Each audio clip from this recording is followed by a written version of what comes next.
Assalamualaikum warahmatullahi wabarakatuh. Bismillahirrahmanirrahim. Hamdan lillah, salatan wassalaman ala sayyidina Muhammad ibn Abdillah Rasulillah wa ala alihi wa sahbihi wa man tabi'a hudah, amma ba'd.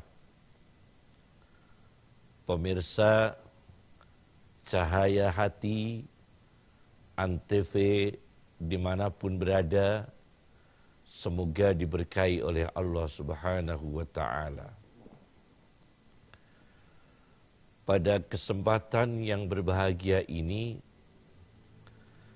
kami akan menyampaikan tema yang berjudul Energi Pengobatan dari Al-Quran, atau energi pengobatan Al-Quran. Energi pengobatan Al-Quran. Pertama-tama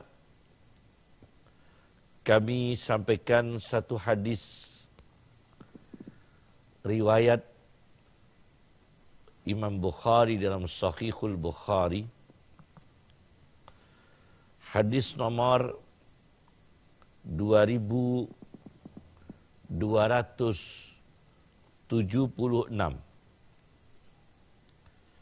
Diceritakan seorang sahabat Nabi bernama Abu Sa'id Al-Khudri beserta rombongannya mampir di satu desa, di satu kampung. Kemudian kepala kampung itu digigit kalajengking. Akhirnya keluarga mereka, keluarga kepala kampung itu meminta Abu Sa'id Al-Khudri untuk melakukan ruqyah atau pembacaan doa, atau dalam bahasa Jawa itu disebut suwuk. Maka Abu Sa'id Al-Khudri melakukan ruqyah kepada kepala desa itu, kepala kampung itu, dibacakan di ruqyah dengan surat Al-Fatihah. Dengan izin Allah Subhanahu wa Ta'ala, akhirnya kepala kampung itu diberi kesembuhan oleh Allah Subhanahu wa Ta'ala, dan Abu Sa'id Al-Khudri pulang membawa sejumlah kawanan domba sebagai hadiah karena telah berhasil melakukan ruqyah, melakukan suwuk dengan surat Al-Fatihah. Begitu kembali membawa domba yang dalam jumlah banyak, kemudian menceritakan kepada Rasulullah SAW bahwa Abu Sa'id Al-Khudri melakukan ruqyah, melakukan suwuk, lalu mendapatkan hadiah, mendapatkan imbalan sejumlah domba, dan Rasulullah SAW mengatakan, iqsimu, bagilah. Domba dibagi untuk semua rombongannya Abu Sa'id Al-Khudri. Wadribu li ma'akum sahman, dan jangan lupa saya Rasulullah juga minta bagian. Fadhahikan nabiyyu, kemudian Rasulullah SAW tertawa dengan senyumnya. Artinya ruqyah dengan surat Al-Fatihah mendapatkan izin dari Rasulullah SAW. Kenapa demikian? Karena Al-Quran punya energi penyembuhan, punya energi pengobatan. Allah Subhanahu wa ta'ala menyebut kata syifa yang artinya penyembuhan dalam Al-Quran sebanyak 4 kali. Sedangkan kata yashfini itu 1 kali, yashfini. Sedangkan kata yashfi 1 kali. Semua dari kata syifa yang artinya penyembuhan. Di antara ayat syifa, Al-Quran berbicara di surat Al-Isra ayat 82. Allah Subhanahu wa ta'ala berfirman, "Wa nunazzilu minal Qur'ani ma huwa syifa." Dan aku turunkan dari Al-Quran energi syifa, sesuatu yang bermanfaat untuk pengobatan, untuk penyembuhan dengan izin Allah Subhanahu wa ta'ala. Di ayat yang lain, di surat Yunus ayat 57, di surat Yunus ayat 57, Allah Subhanahu wa ta'ala berfirman, "Wasyifa'un lima fis sudur." Potensi Al-Quran adalah penyembuhan penyakit-penyakit hati. Satu redaksi mengatakan Al-Quran penyembuhan secara umum. Al-Isra ayat 82. Satu redaksi Al-Quran penyembuhan untuk penyakit hati. Surat Yunus ayat 87. Maaf, ayat 57. Ibnu Qayyimil Jauziyah dalam kitabnya At-Tibbun Nabawi, Ibnu Qayyimil Jauziyah di dalam kitabnya At-Tibbun Nabawi mengatakan, "Fal Qur'anu huwa syifa'ut tam." Maka Al-Quran ialah pengobatan, penyembuhan yang sempurna. Min jami'il adwa, dari segala penyakit. Al-qalbiyah, penyakit hati. Wal badaniyah, penyakit jasmani, penyakit badan, penyakit fisik. Wa adwa'id dunya, penyakit-penyakit yang berbahaya di dunia, wal akhirah, dan penyakit-penyakit yang berbahaya di akhirat. Itu juga diobati dengan Al-Quran. Bahkan penyakit jiwa yang diobati oleh Allah Subhanahu wa ta'ala ketika manusia masuk surga, itu ada satu penyakit jiwa yang disebut oleh Allah untuk diobati, yaitu dendam. Ketika manusia masuk surga, penyakit yang dihilangkan, semua penyakit dihilangkan, tapi disebutkan secara khusus adalah penyakit dendam. Wa naza'na ma fi sudurihim min ghillin. Aku cabut, aku hilangkan penyakit dendam dari hatinya orang-orang yang masuk surga. Karena dendam itu bisa mengganggu meskipun manusia di surga. Jadi Al-Quran adalah pengobatan yang luar biasa, pengobatan yang agung, syifa mubarak, pengobatan yang berkah, syifa mujarrab, pengobatan yang telah teruji, syifa tam, pengobatan yang sempurna, syifa ma'kul, syifa akli, pengobatan yang bisa diterima oleh rasio. Dan ini merupakan kesempurnaan Al-Quran yang mukjizat, tidak ada ujungnya, tidak ada akhirnya. Jangan kemana-mana, kita akan kembali setelah pesan-pesan berikut ini.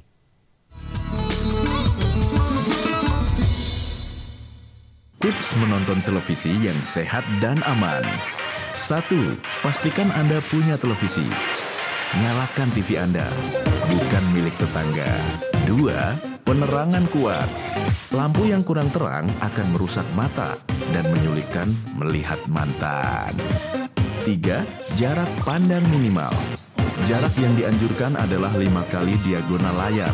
Misal, jarak nonton TV 21 inch adalah 2,56 meter, jangan 15 meter. Ya, nggak kelihatan dong. 4. Durasi tidak terlalu lama. Mata akan lelah jika nonton lebih dari 2 jam. Seperti mencintai orang yang tidak cinta kita. Capek deh. 5. Istirahatkan mata dan badan. Sering berkedip agar mata tidak kering. Tapi jangan terlalu sering, karena akan dikira centil. 6. Diskusikan apa yang telah disaksikan. Biasakan berdiskusi bersama keluarga atau rekan. Tapi jangan diskusi sama mantan ya.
Sebagai contoh, Ibnu Qayyim di dalam kitabnya Zadul Ma'ad menceritakan tentang energi Al-Quran untuk menghadapi bisa kalajengking. Karena bisa kalajengking itu termasuk neurotoksin. Neurotoksin. Toksin pengganggu saraf. Nah, ada khasiat Al-Quran menghadapi neurotoksin, yaitu sebuah racun yang mengganggu saraf seperti racun kalajengking. Diceritakan oleh Ibnu Qayyim di dalam kitabnya Zadul Ma'ad, ketika Rasulullah SAW yusalli sedang sholat idh sajada, ketika Rasulullah sedang bersujud, faladaghadhu aqrabun fi usbu'ihi, Rasulullah digigit jari-jarinya oleh kalajengking. Jadi jari-jari Nabi digigit kalajengking ketika sedang bersujud. Fansarafa Rasulullah sallallahu alaihi wasallam. Setelah itu Rasulullah selesai sholat, pergi. Kemudian singkatnya, summa da'a bi'ina'in. Rasulullah mengambil wadah, fihi ma'un, yang di dalamnya itu ada air. Wa milkhun, dicampur dengan garam. Setelah digigit kalajengking jari-jari Nabi, Rasulullah mengambil wadah berisi air dan garam. Setelah itu faja'ala yada'u mawdi'al ladghah. Rasulullah meletakkan bagian yang digigit kalajengking, yaitu jari-jari, diletakkan, dimasukkan fil ma'i, di dalam air yang ada dalam wadah itu, wal bilhi, dan bercampur dengan garam. Wa yaqra'u, kemudian Rasulullah membaca qul huwallahu ahad, surat Al-Ikhlas. Yang kedua, wal mu'awwizatain, dan dua surat, qul a'udzu birabbil falaq dan qul a'udzu birabbin nas. Jadi surat Al-Ikhlas, surat Al-Falaq, surat An-Nas dibaca, dan yang sakit dimasukkan dalam air yang dicampur dengan garam. Fasakanat hatta sakanat, sampai racun itu tidak bereaksi, dan akhirnya Rasulullah sembuh sallallahu alaihi wasallam. Nah, ini berarti ada energi pengobatan dari Al-Quran melalui surat-surat dalam Al-Quran untuk menghadapi neurotoksin atau racun yang mengganggu saraf. Itu contoh satu. Contoh yang kedua, saya baca di dalam kitab karya Imam Zarkasi, seorang ulama besar dari Mesir yang punya kitab usul fiqh bernama Al-Bahrul Mukhit. Punya kitab lagi Al-Burhan fi Ulumil Quran, karya Imam Badruddin Az-Zarkashi. Beliau menceritakan di dalam kitabnya Al-Burhan fi Ulumil Quran tentang energi Al-Quran untuk mengobati radang mata. Energi Al-Quran untuk mengobati radang mata. Diceritakan dari Imam Syafi'i radhiyallahu anhu, ada seorang yang melaporkan kepada Imam Syafi'i Ramadan mengalami radang mata. Fakataba ilaihi fi ruk'ah, maka Imam Syafi'i menulis dalam satu helai kertas. Imam Syafi'i menulis dalam satu helai kertas, satu tulisannya adalah Bismillahirrahmanirrahim. Satu. Yang kedua, fakashafna anka ghita'aka fabasaruka al-yawma hadid, yaitu surat Qaf ayat 22. Yang pertama adalah Bismillahirrahmanirrahim. Yang kedua adalah fakashafna anka ghita'aka fabasaruka al-yawma hadid, maka aku bukakan darimu tutupmu. Fabasaruka al-yawma hadid, maka pada hari ini penglihatanmu tajam. Nah, ayat ini dipakai untuk energi pengobatan radang mata. Diambil dari surat Qaf ayat 22. Kemudian ditambah lagi satu ayat, lilladina amanu hudaw wa shifa, ayat 44 surat Fussilat. Lilladzina amanu hudaw wa syifa'. Al-Quran bagi orang beriman ialah hidayah, petunjuk dan penyembuhan. Di dalam surat Fussilat ayat 44. Ditulis semua oleh Imam Syafi'i dalam kertas, dikirimkan kepada orang itu yang kena radang mata. Akhirnya ditempelkan di matanya, tulisan itu ditempelkan di matanya, dengan izin Allah, fabaru'a, orang itu sembuh. Nah, ini namanya energi Al-Quran untuk mengobati penyakit radang mata. Kemudian contoh yang ketiga, energi Al-Quran untuk mengobati gangguan jiwa. Saya baca di dalam kitab Musnadu Ahmad ibn Hanbal, hadis nomor 21.894. Diceritakan di dalam kitab Musnad Ahmad ibn Hanbal. Ada seorang sahabat Nabi, maksud saya. Seorang sahabat Nabi sallallahu alaihi wasallam melewati satu kaum di mana keluarga kaum itu ada seorang laki-laki yang dirantai, dibelenggu karena gangguan jiwa.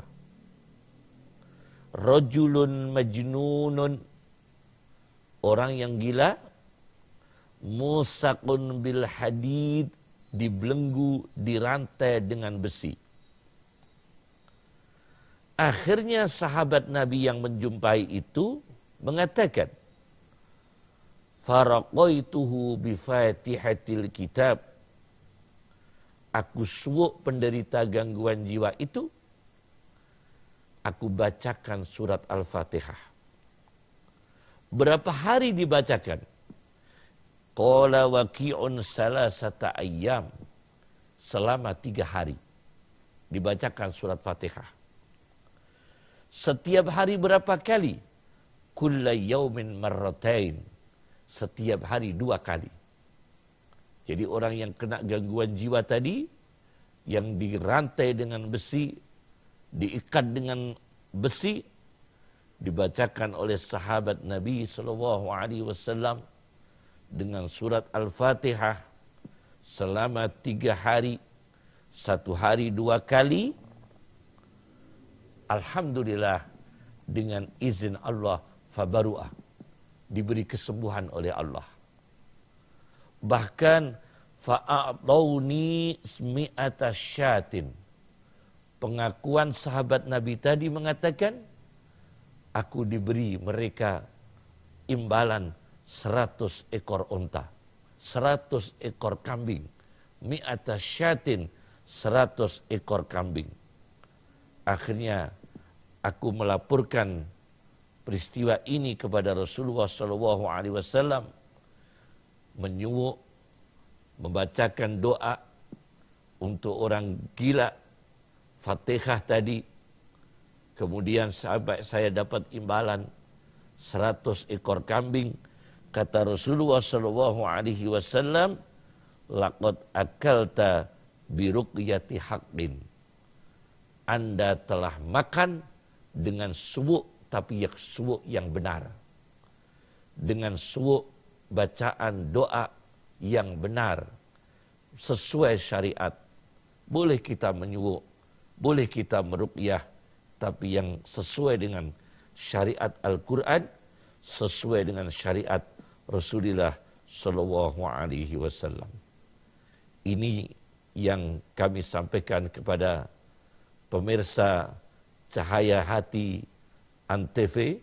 Semoga barokah dan kita diberi kesehatan oleh Allah Subhanahu wa taala, jasmani kita, ruhani kita, dan diselamatkan oleh Allah dari segala penyakit, dan diselamatkan oleh Allah dari segala musibah, fid dini, musibah agama, wad dunya musibah dunia, wal akhirah musibah akhirat.